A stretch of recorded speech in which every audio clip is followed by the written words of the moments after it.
মাসির কোলে বসে প্রথম মুখে ভাত, আর তার জন্যই তো এত আয়োজন। আজ একটা ছোট্ট বেবি পাঞ্জাবি করছি, যেটা আমাকে সুমনা দিয়ে অর্ডার করেছিল তার দিদির ছেলের জন্য।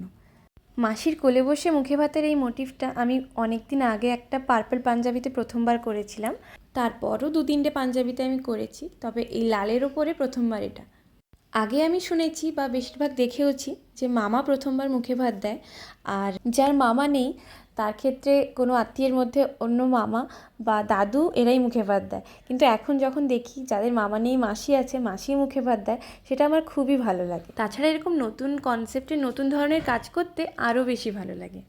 তো এখানে একটা ছোট্ট ছড়া আমি লিখেছিলাম, যেটা হলো তোমার কোলে তোমার সোনা ছোট্ট হাসি হেসে আমায় প্রথম ভাত খাওয়াবে মাসি তুমি এসে। ছড়াটা খুব মিষ্টি, তাই না? আমার দিদির বানানো ছড়া এটা। তোমরা এটা দেখে জানিও কেমন লাগলো তোমাদের এই পাঞ্জাবির ফুল লুকটা, আর এর কনসেপ্টটাই বা কেমন। Thank you for watching.